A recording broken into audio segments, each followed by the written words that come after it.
Lakota chief's niece was dying of cold. A cast-out maid saved her and gained a daughter.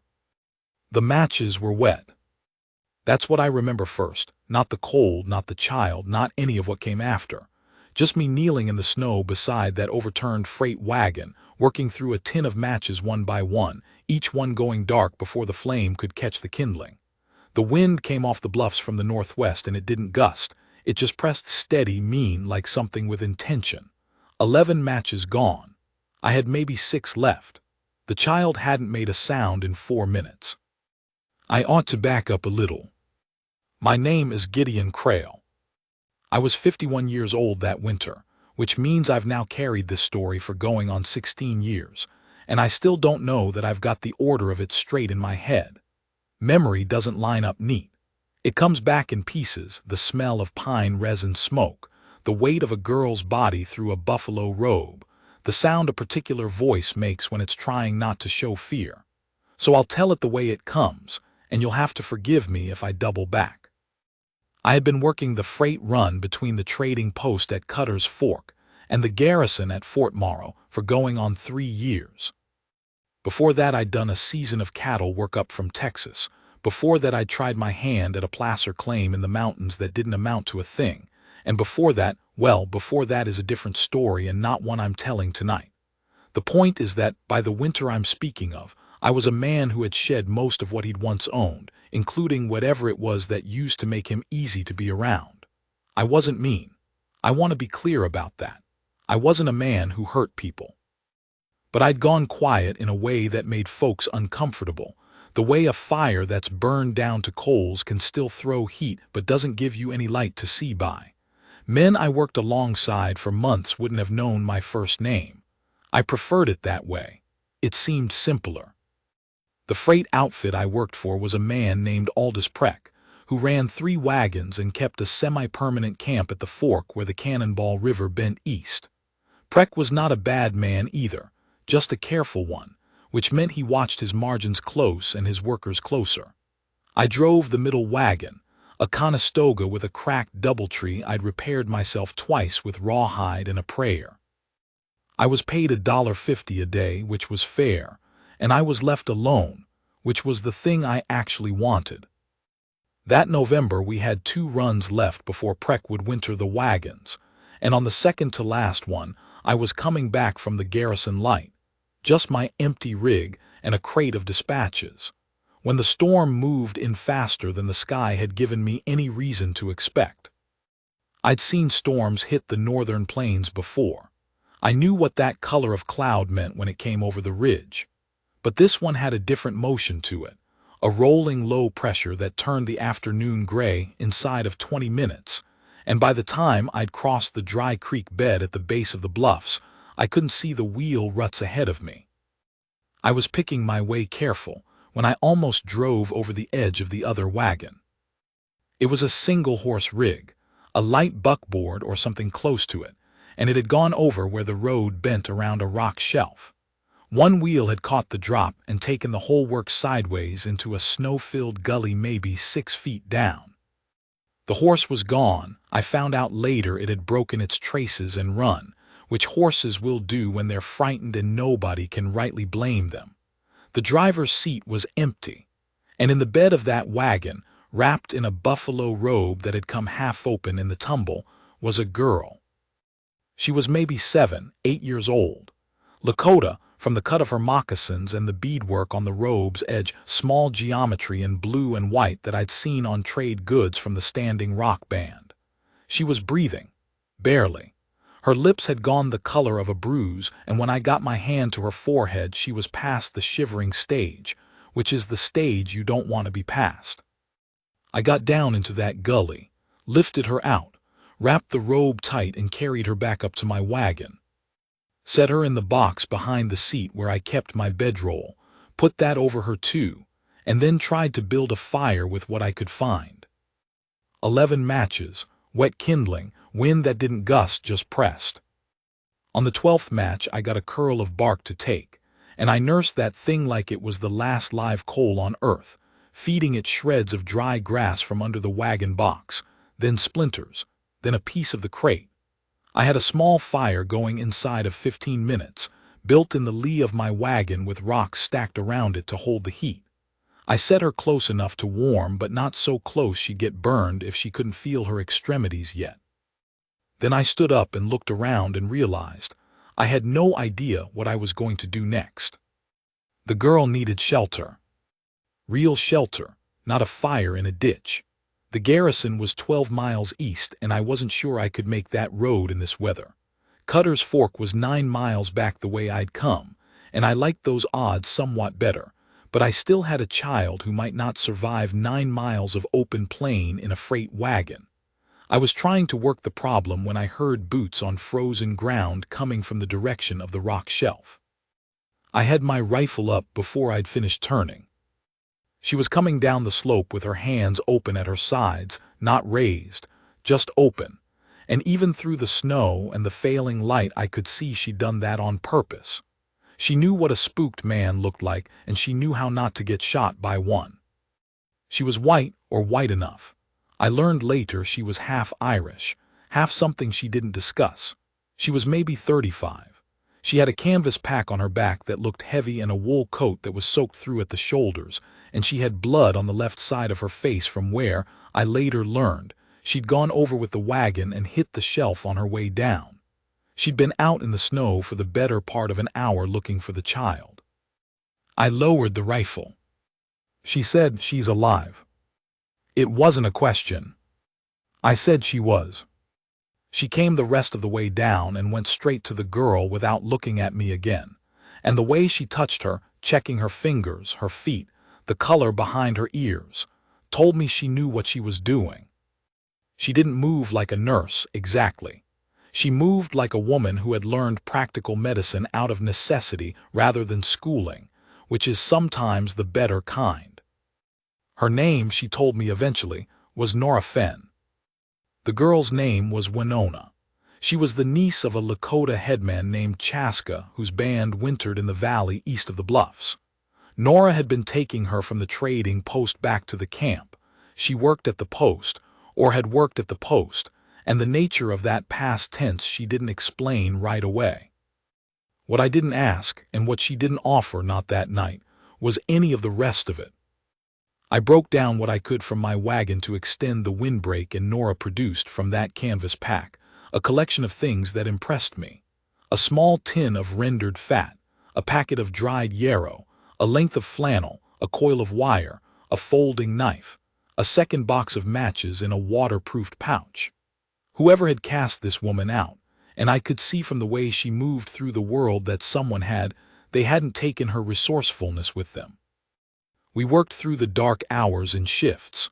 One of us tended the fire, the other sat with Winona and kept her wrapped and watched her breathing and rubbed her hands and feet to keep the blood moving.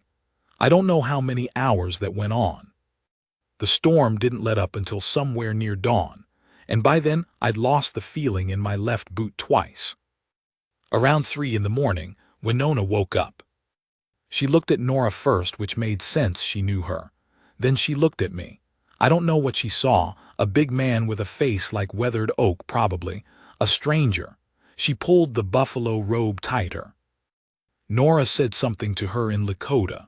I didn't speak much of it, but I caught the word for cold and the word for fire, and I think the word for safe, though I might have that wrong. The girl looked at me again, then she held out her hand. I didn't know what to do with that for a moment.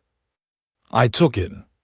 Her fingers were small and still cold, and she wrapped them around 2 of mine and went back to sleep holding on, and I sat there in the dark with a sleeping Lakota child's hand in mine, and the fire popping and Nora across from me watching all of this with an expression I couldn't read.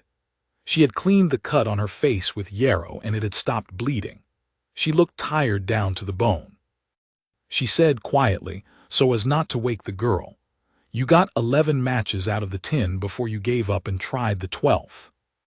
I said I'd been counting too. She almost smiled. It was a small thing, that almost smile, but it was real.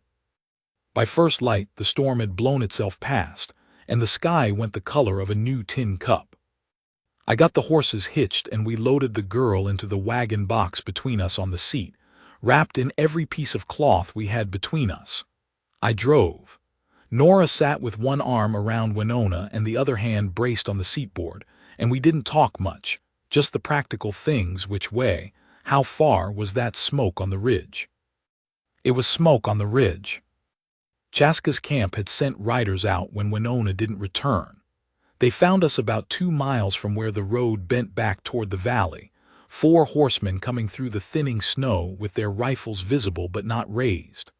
The one in front was a man about my age, broad across the chest, with a scar on his chin and eyes that went straight to the wagon box. He said something I didn't understand. Nora answered him. Her Lakota was good, not perfect, but good, the kind you get from years of living close to people rather than weeks of studied effort. She told him what had happened, or told him the shape of it, and while she was talking he looked at me twice, not unfriendly, measuring. When she finished he spoke again, and this time she translated. He said, "He wants to know if you carried her up from the gully yourself." I said I did. She translated. He nodded once slowly, and that was apparently all the words needed for that particular piece of information. They took Winona from the wagon. She was awake now and talking, and had recovered enough to be annoyed about how tight Nora was holding her, which I took as a good sign. One of the younger men transferred her to Chaska's arms, and the headman held her for a long moment with his chin on the top of her head, and his eyes closed, and I looked away from that because it was private. They wanted us to come to camp. I looked at Nora, she looked at me. I said we would. That's a thing I should note, because it surprised me too. I had a freight run to complete, and a wagon to get back to Cutter's Fork, and an employer who would dock my pay for tardiness without asking questions. All of that was true, and I turned the wagon and followed those 4 riders anyway. I'm not entirely sure why, except that something had shifted in the night. The way things shift when you've sat in the cold with someone through a long dark watch, and there's nothing false left between you, no performance, no consideration of what the other person thinks of you. You're just in it together, and then it's morning, and whatever came before that is different. Chaska's camp was 17 lodges in a protected bend of the valley where a stand of cottonwoods broke the wind. They fed us, not a ceremony, just food, elk stew with something bitter and green in it that I think was some kind of bark medicine. Good food. The kind of food that has intention in it. Winona sat next to Nora and kept touching her arm the way children do when they're reassuring themselves something is still real. I sat across the fire from a man who turned out to be Chaska's brother, a quiet man named Hanska who spoke some English and seemed to have decided I was worth talking to. We talked about horses for a while, then weather, then the freight road, and whether Preck was a man to be trusted, which Hanska had apparently already formed opinions about. I told him Preck was honest but close with money. Hanska nodded like this confirmed something. At some point, I couldn't tell you exactly when, I noticed that Chaska was watching me from across the fire. Not hostile, just watching. The way a man watches something he's trying to understand. Later, when most of the camp had settled and Nora was asleep near the fire in the lodge Chaska's wife had offered us, the headman sat down across from me and we talked. Hanska translated most of it. It was a long conversation, longer than I'd had with anyone in years maybe, and it moved through a lot of territory. He asked about the matches, and I told him about the matches. He asked where I'd come from before the freight work, and I gave him the short version. He didn't ask about the things I left out, which either meant he didn't want to know or he already had some sense of them. Near the end of it, he said, and Hanska translated this carefully, taking his time, that in his understanding, a man who carries a child out of a ditch in a storm and builds a fire with bad matches has already decided something about what he is, whether he knows it or not. I didn't have anything to say to that. He said the woman, Nora, she has been cast out. I said I'd figured that. He said he knew why. He said it in a way that made clear he wasn't going to tell me, and that was fine. He said she was a good woman who had done what she believed was right, and that the town, he used a word that Hanska translated as the place with the fences, had punished her for it. He said she had been bringing Winona back to the camp, because Winona had been staying at the trading post with a woman from the band who did some work there, and that arrangement was now over. He said she has nowhere to go now. I looked at him. He looked at me. I said I understood. I didn't sleep that night. I lay in that lodge and listened to the fire settle and to the wind in the cottonwoods outside and to Nora's breathing. She was a quiet sleeper, barely there, and I thought about what I was. Not what I'd been, not what I'd lost or given up or walked away from, but what I actually was right now, at this particular point in my life. A man who drove freight. A man with 11 wet matches and a 12th one that caught. A man who had not spoken his own first name to another person in so long he'd half forgotten the sound of it. I thought about that. In the morning, Chaska gave me a horse. Not a trade, not a loan. He just brought it out and handed me the lead and looked at me, and I understood that this was not a thing I was meant to refuse. It was a good horse, a blue roan mare with a white star and good feet. Better than the animal I'd been running on the off-wheel position of my rig for the last season. I tied her to the back of the wagon. Nora was loading her pack. I watched her for a moment. She worked with an economy of motion that I found, I don't know the right word, restful, like watching someone who doesn't waste. I said, I've got a run to finish. Then I'll be at Cutter's Fork through the winter. There's a line shack on the east side of Preck's yard I've been using. It's not much. She didn't stop packing. She said, how not much?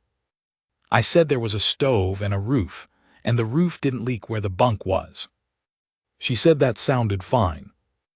Winona appeared from the lodge entrance and stood in the snow and looked at us both. She said something in Lakota that I didn't catch. Nora answered her. The girl looked at me, very serious, the way children look when they're deciding something. Then she walked over and held her arms up. I looked at Nora.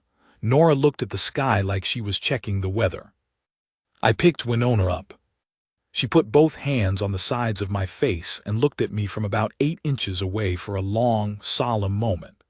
Then she said something in Lakota, one short phrase, and let go and dropped down and ran back into the lodge.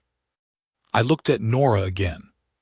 She says your hands are still cold. I laughed. I hadn't done that in a while. The sound came out rough and a little surprised, like something that had been stored somewhere and forgotten. Nora watched me laugh and her face did something I couldn't entirely see because I was still facing away from her, and the light was coming low off the snow. But when I turned back, she was looking at me with that particular quality of attention that means a person has decided something.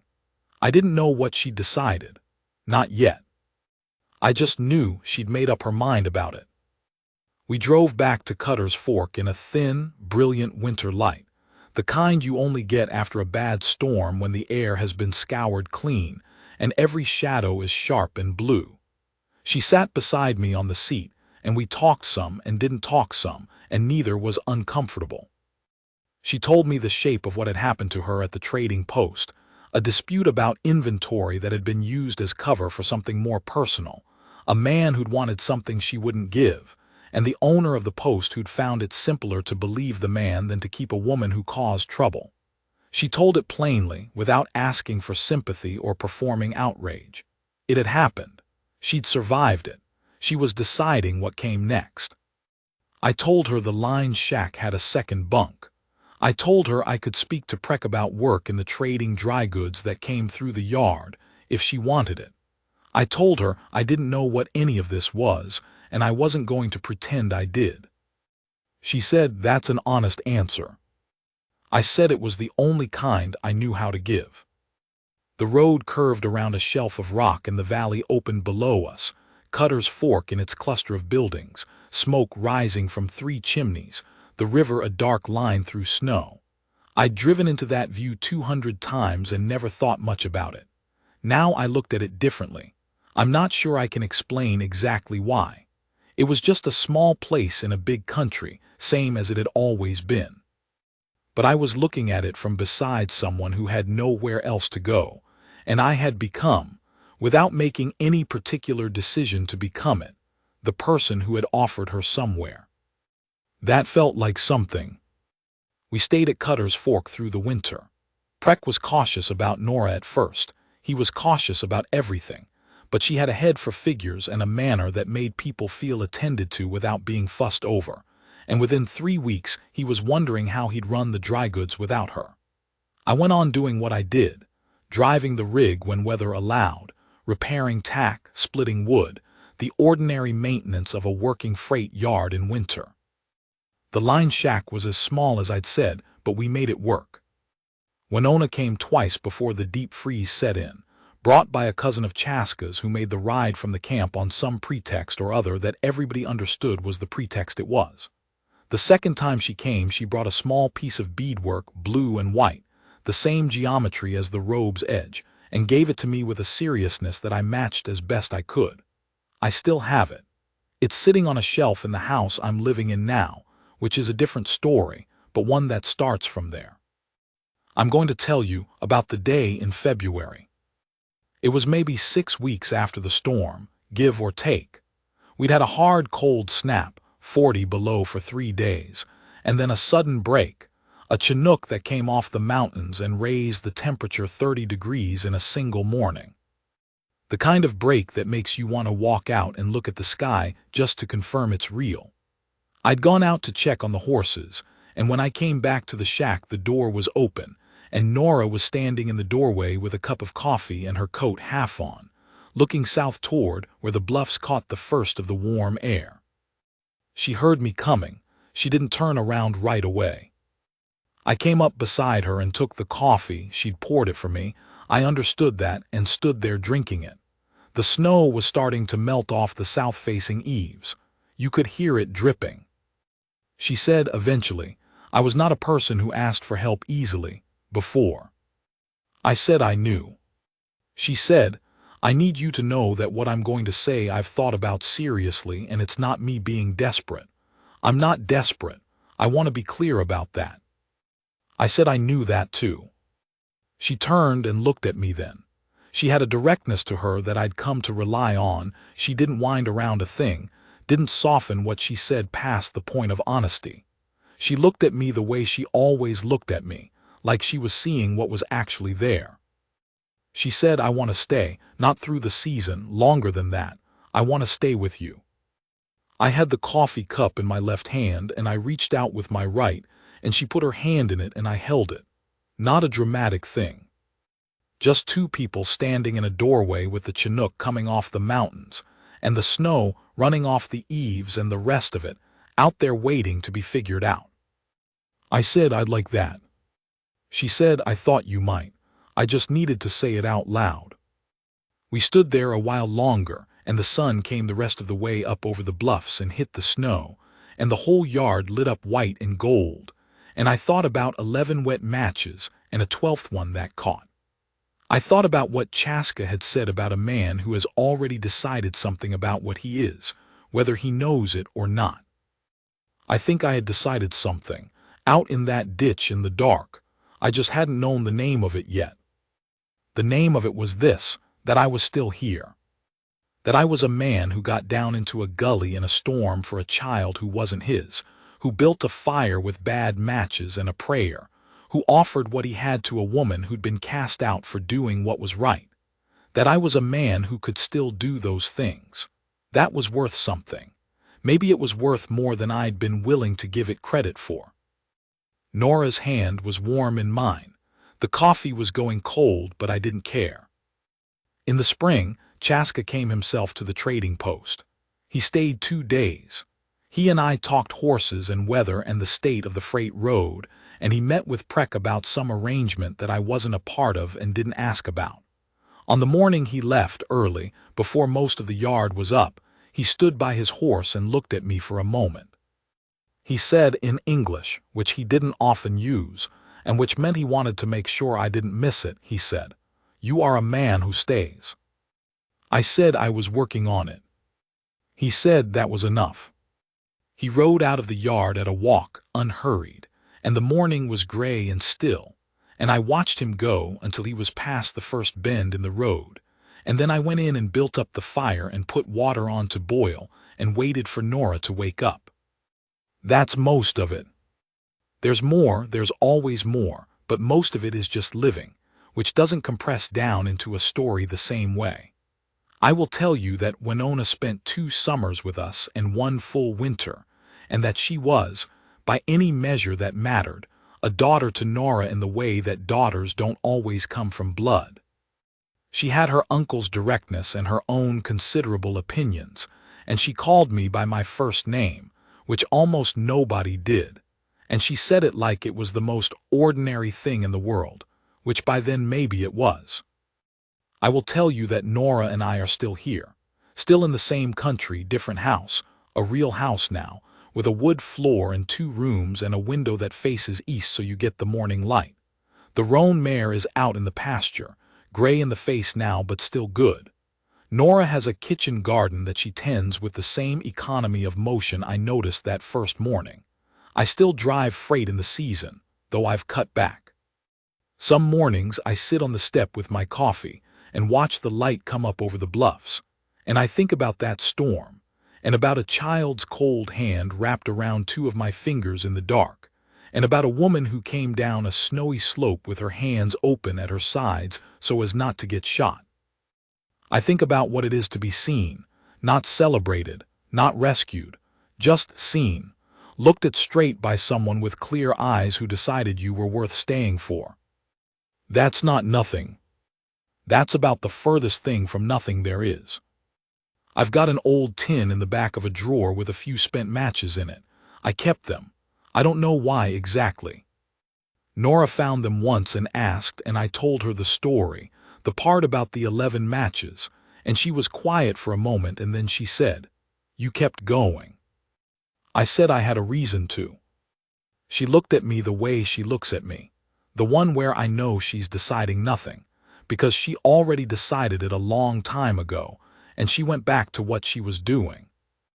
Outside the window the bluffs catch the first of the morning light, and the mare moves slow through the snow in the pasture, and the house is warm, and Nora is here. That's the whole of it.